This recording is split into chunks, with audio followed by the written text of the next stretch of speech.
Assalamualaikum warahmatullahi wabarakatuh. Perkenalkan, nama saya Aisyah Amin Wijaya dengan NIM 222111269. Dalam pertemuan 3 ini, saya akan menjelaskan dasar pembentukan ilmu fikih siasah dan sumber ruang lingkup fikih siasah. Yang pertama yakni dasar pembentukan ilmu fikih siasah. Fikih siasah sendiri menurut perspektif Al-Quran adalah Al-Quran merupakan pedoman utama umat Islam dalam segala urusannya. Al-Quran tidak hanya sebagai penunjuk jalan bagi seorang muslim guna merengkuh kebahagiaan di dunia dan akhirat, namun juga sebagai obat yang mampu menyembuhkan berbagai macam penyakit. Di dalamnya terkandung banyak hukum yang sengaja didesain oleh Tuhan demi kemaslahatan umatnya, mulai dari akhlak, hukum, sosial, budaya, tata negara, hingga masalah politik secara implik di dalam Al-Quran.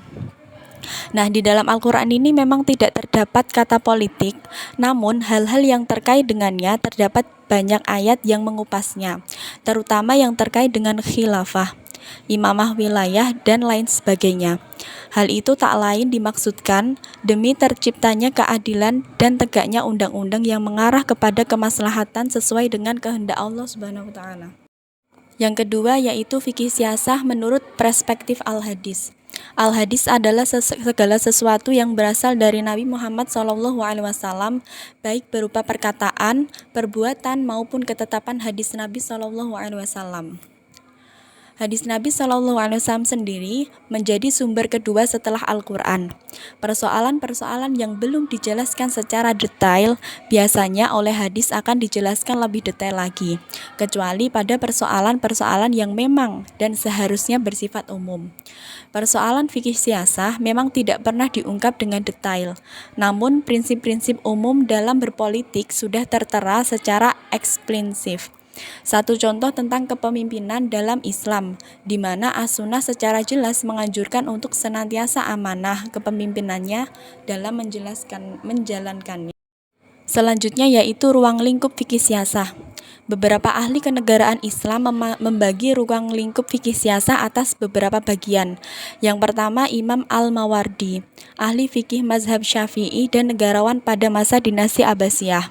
Dalam bukunya Al-Ahkam Al-Sultaniyah mengatakan bahwasannya ruang lingkup fikih siasah mencakup 5 bagian, yaitu politik perundang-undangan, yaitu siasah dusturiyah, politik moneter, siasah maliyah, politik peradilan atau siasah qadhaiyah, politik peperangan atau siasah harbiyah, dan politik administrasi atau siasah idoriyah.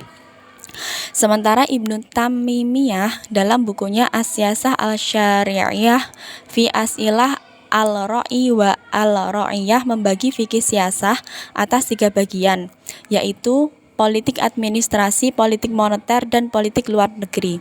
Dan Hasbi Al-Sidqi, ahli hukum Indonesia, membaginya atas 8 hukum, yaitu politik perundang-undangan, penetapan syariah atau hukum, peradilan, moneter, administrasi, luar negeri, pelaksanaan undang-undang, dan peperangan.